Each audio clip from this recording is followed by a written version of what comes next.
Good morning 11th class. आज हम आपकी पाठ्य पुस्तक अंतरा भाग 1 का तीसरा पाठ पढ़ने जा रहे हैं। पाठ का नाम है टॉर्च बेचने वाले। पाठ प्रारंभ कर रही हूँ। इसके रचनाकार हैं हरिशंकर प्रसाद। ठीक है। टॉर्च बेचने वाले। वह पहले चौराहों पर बिजली के टॉर्च बेचा करता था। बीच में कुछ दिन वह नहीं दिखा।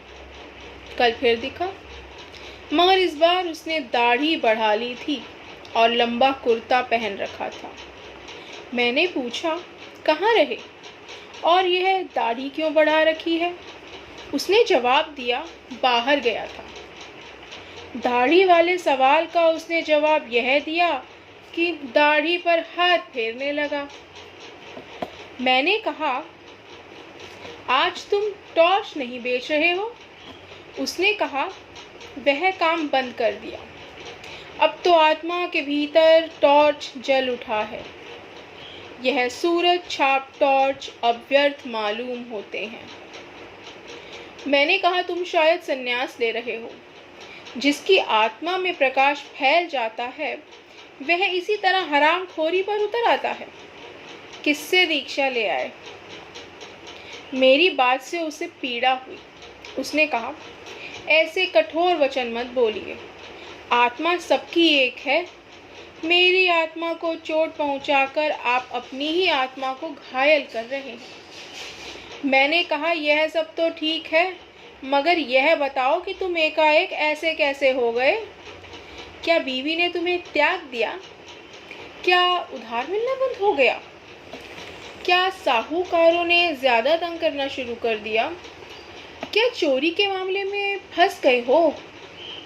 आखिर बाहर का टॉर्च भीतर आत्मा में कैसे घुस गया?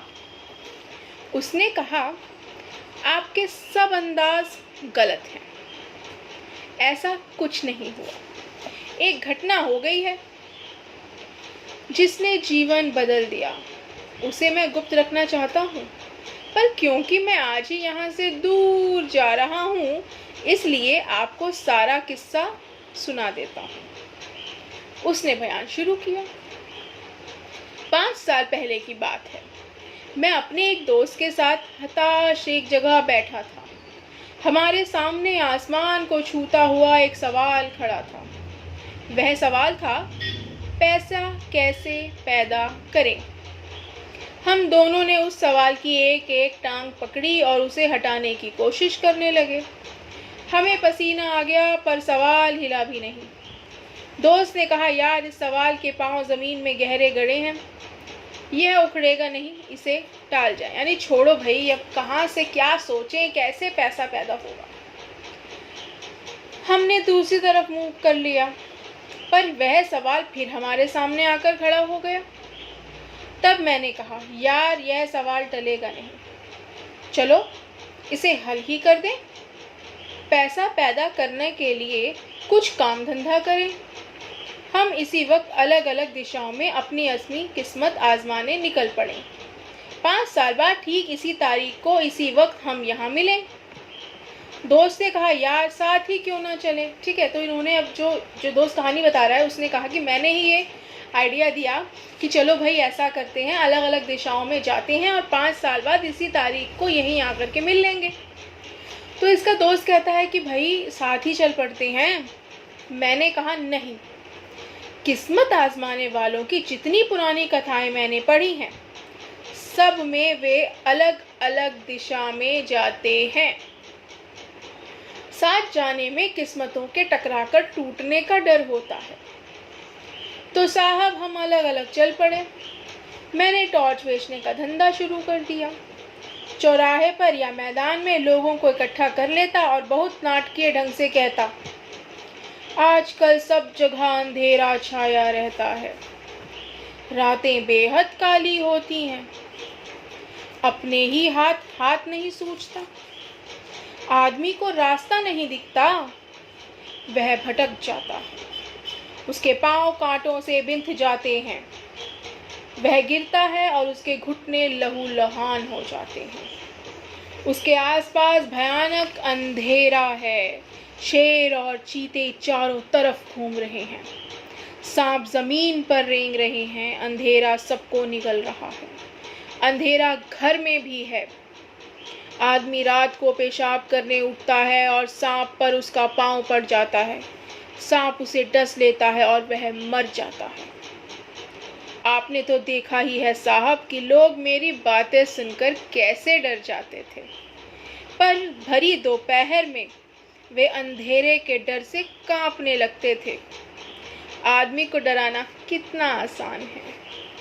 लोग डर जाते, तब मैं कहता, भाइयों यह सही है कि अंधेरा है, मगर प्रकाश भी है। वही प्रकाश मैं आपको देने आया हूँ। हमारी सूरज छाप टॉर्च में वह प्रकाश है जो अंधकार को दूर भगा देता है। इसी वक्त सूरज छाप टॉर्च खरीदो और अंधेरे को दूर करो। जिन भाइयों को चाहिए हाथ ऊंचा करें। साहब मेरे टॉर्च बिक जाते और मैं मज़े में ज़िंदगी गुजारने लगता। ठीक लोगों को डरा रहा है अंधेरे से, किस तरीके से अंधेरा फैला हुआ है, और फिर बेचता है अपनी टॉर्च। टॉर्च का नाम है सूरज छाप टॉर्च। वायदे के मुताबिक ठीक 5 साल बाद मैं उस जगह पहुंचा जहां मुझे दोस्त से मिलना था। वहां दिन भर मैंने उसकी राह देखी, वह नहीं आया। क्या हुआ? क्या वह भूल गया? यह अब वह इस असार संसार में ही नहीं है। मैं उसे ढूंढने निकल पड़ा। एक शाम जब मैं एक शहर की सड़क पर जा रहा था, मैंने देखा कि पास के मैदान में खूब रोशनी है और एक तरफ मंच सजा है, लाउड स्पीकर लगे हैं। मैदान में हजारों नर नारी श्रद्धा से झुके बैठे हैं। मंच पर सुंदर रेशमी वस्त्रों से सजे एक भव्य पुरुष बैठे हैं। वे खूब पुष्ट हैं, संवारी हुई लंबी दाढ़ी है और पीठ पर लहराते लंबे केश हैं। मैं भीड़ के एक कोने में जाकर बैठ गया। भाई इसे भी लगा क्या हो रहा है, जरा हम भी देखें। भव्य पुरुष फिल्मों के संत लग रहे थे। उन्होंने गुरु गंभीर वाणी में प्रवचन शुरू किया। वे इस तरह बोल रहे थे जैसे आकाश के किसी कोने से कोई रहस्यमय संदेश उनके कान में सुनाई पड़ रहा है, जिसे वे भाषण दे रहे हैं। इस अंदाज में बात कर रहे थे कि जैसे कि उन्हें कोई संदेश मिल रहा है आकाश से और उस संदेश को वो लोगों तक पहुंचा रहे हैं। वे कह रहे थे, मैं आज मनुष्य को एक घने अंधकार में देख रहा हूँ। उसके भीतर कुछ बुझ गया है। यह युग ही अंधकार में है। यह सर्वग्राही अंधकार संपूर्ण विश्व को अपने उदर में छिपाए है। आज मनुष्य इस अंधकार से घबरा उठा है। मतलब इस अंधकार अंधेरे के पेट में पूरा विश्व है और लोग डर रहे हैं। वह पथ भ्रष्ट हो गया, मनुष्य पथ भ्रष्ट हो गया। उसे यही नहीं पता कि उसका सही मार्ग कौन सा है, किस रास्ते पर उसे जाना है। आज आत्मा में भी अंधकार है। अंतर की आंखें ज्योतिहीन हो गई हैं। हमारे अंदर की जो आंखें हैं वो ही ज्योतिहीन हो गई हैं। उसे कुछ दिखाई नहीं दे रहा, उसे सही मार्ग सूझ नहीं रहा है, वे उसे भेद नहीं पाती। मानव आत्मा अंधकार में घुटती है। मैं देख रहा हूँ मनुष्य की आत्मा भय और पीड़ा से त्रस्त है। इसी तरह वे बोलते गए और लोग स्तब्ध सुनते गए। मुझे हंसी छूट रही थी। 1-2 बार दबाते दबाते भी हंसी फूट गई और पास के श्रोताओं ने मुझे डांटा। भव्य पुरुष प्रवचन के अंत पर पहुंचते हुए कहने लगे, भाइयों और बहनों डरो मत। जहां अंधकार है वहीं प्रकाश है। अंधकार में प्रकाश की किरण है, जैसे प्रकाश में अंधकार की किंचित कालिमा है। प्रकाश भी है, प्रकाश बाहर नहीं है, उसे भीतर में खोजो। अंतर में बुझी उस ज्योति को जगाओ। मैं तुम सबका उस ज्योति को जगाने के लिए आह्वान करता हूँ। मैं तुम्हारे भीतर वही शाश्वत ज्योति को जगाना चाहता हूँ। हमारे साधना मंदिर में आकर उस ज्योति को अपने भीतर जगाओ। साहब अब तो मैं खिलखिलाकर हंस पड़ा। पास के लोगों ने मुझे धक्का देकर भगा दिया। मैं मंच के पास जाकर खड़ा हो गया। भव्य पुरुष मंच से उतरकर कार पर चढ़ रहे थे। मैंने उन्हें ध्यान से पास से देखा। उनकी दाढ़ी बड़ी हुई थी, इसलिए मैं थोड़ा झिझका, पर मेरी तो दाढ़ी नहीं थी। मैं तो उसी मौलिक रूप में था। उन्होंने मुझे पहचान लिया, बोले, अरे तुम। मैं पहचान कर बोलने ही वाला था कि उन्होंने मुझे हाथ पकड़कर कार में बिठा लिया। मैं फिर कुछ बोलने लगा तो उन्होंने कहा, बंगले तक कोई बातचीत नहीं होगी, वहीं ज्ञान चर्चा होगी। अब आपने एक चीज़ देखी कि दोनों ही प्रकाश की और अंधकार की बातें कर रहे हैं। एक सूरज छाप टॉर्च बेच रहा है और जो भव्य पुरुष है ये आत्मा का अंदर आपको अंधकार दिखा रहा है और एक प्रकाश बेच रहा है ना। आगे देखते हैं कौन है। मुझे याद आ गया कि वहाँ ड्राइवर है। बंगले पर पहुंचकर मैंने उसका ठाठ देखा। उस वैभव को देखकर मैं थोड़ा झिझका, पर तुरंत ही मैंने अपने उस दोस्त से खुलकर बातें शुरू कर दी। मैंने कहा, यार तू तो बिल्कुल बदल गया। उसने गंभीरता से कहा, परिवर्तन जीवन का अनंत क्रम है। मैंने कहा, साले फिलॉसफी मत बघा रही है, बता कि तूने इतनी दौलत कैसे कमा ली 5 सालों में। उसने पूछा, तुम इन सालों में क्या करते रहे? मैंने कहा, मैं तो घूम घूम कर टॉर्च बेचता रहा। सच बता, क्या तू भी टॉर्च का व्यापारी है? उसने कहा, तुझे क्या ऐसा ही लगता है? क्यों लगता है? मैंने उसे बताया कि जो बातें मैं कहता हूँ वही तू कह रहा था। मैं सीधे संग से कहता हूँ, तू उन्हीं बातों को रहस्य में ढंग से कहता है।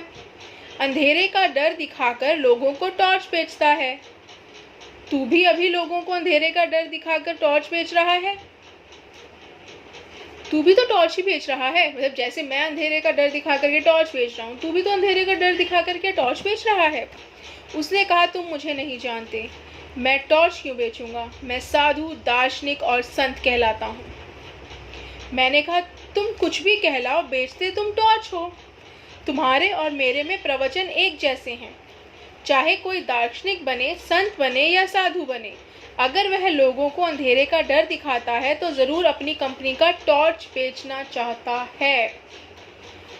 तुम जैसे लोगों के लिए हमेशा ही अंधकार छाया रहता है। बताओ, तुम्हारे जैसे किसी आदमी ने हजारों में कभी भी यह कहा है कि आज दुनिया में प्रकाश फैला है? कभी नहीं कहा। क्यों? इसलिए कि उन्हें अपनी कंपनी का टॉर्च बेचना है। मैं खुद भर दोपहर में लोगों से कहता हूँ कि अंधकार छाया है। बता, किस कंपनी का टॉर्च बेचता है? मेरी बातों ने उसे ठिकाने पर ला दिया। उसने सहज ढंग से कहा, तेरी बात ठीक ही है, मेरी कंपनी नई नहीं है, सनातन है। मैंने पूछा, कहाँ है तेरी दुकान? नमूने के लिए एक आध टॉर्च तो दिखा। सूरज छाप टॉर्च से बहुत ज़्यादा बिक्री है उसकी। उसने कहा, उस टॉर्च की कोई दुकान बाजार में नहीं है। वह बहुत सूक्ष्म है, मगर कीमत उसकी बहुत मिल जाती है। तू 1-2 दिन रहे तो मैं तुझे सब समझा देता हूँ। तो साहब मैं 2 दिन उसके पास रहा। तीसरे दिन सूरज छाप टॉर्च की पेटी को नदी में फेंक कर नया काम शुरू कर दिया। वह अपनी दाढ़ी पर हाथ फेरने लगा, बोला, बस 1 महीने की देर और है। मैंने पूछा, तो अब कौन सा धंधा करोगे? उसने कहा, धंधा वही करूँगा, यानी टॉर्च बेचूंगा, बस कंपनी बदल रहा हूँ। देखिए, जब ये टॉर्च बेच रहा था तो कम से कम एक टॉर्च किसी को दे रहा था पैसों के बदले में, लेकिन साधु बनने के बाद तो हींग लगे ना फिटकरी, रंग चौखा ही चौखा। अपनी जेब से रुपल्ली भी नहीं लगनी। बहुत से अंधभक्त मिल जाएंगे जो पैर भी छुएंगे, धो धो कर पिएंगे भी, आपको बड़े से बंगले में बिठाएंगे, एसी लगवाएंगे, सब कुछ अपने खर्चे पर। और आपको क्या करना है? कुछ नहीं, केवल अंधकार का डर देना है। ये पाठ कितने साल पहले लिखा गया है, लेकिन आज तक कोई नहीं जागा है। ये पाठ आपके कोर्स में है, आपके सिलेबस में है, आपको समझाने के लिए, आपको बताने के लिए कि किस प्रकार से अंधकार फैला हुआ है और आपको उस अंधकार से अपने आप को बचाना है। अंधकार कौन सा फैला है? आपके अंतर में, आपकी आत्मा में? नहीं, अंधकार फैला है इन प्रकाश के व्यापारियों में। इन व्यापारियों से आपको अपने आप को बचाना है। ये अंधेरे में है और ये आपको अंधेरे में धकेल रहे हैं। ईश्वर को प्राप्त करना है, शांति को प्राप्त करना है, तो उसके अनेक तरीके हैं। जितना पैसा इन बाबाओं को, आश्रमों को देते हैं, उतने पैसे में आप किसी गरीब की सहायता कर सकते हैं। और गरीब भी क्यों कहें, एक मनुष्य की सहायता कर सकते हैं। तो ये सब बातें आपको सिखाता है यह पाठ। और अब आप एक काम करेंगे कि इस तरह की कुछ चीज़ें जो आपने अपने आसपास में देखी होती हों, उस पर आप एक छोटा सा लेख लिखेंगे। कोई ऐसी घटना जो आपने देखी हो, सुनी हो, आपके आसपास में कोई जाता हो आश्रम में, बाबाओं के यहाँ, कुछ इस तरह का, तो अवश्य उसे एक लेख के रूप में लिखें और मुझे भेजें। धन्यवाद।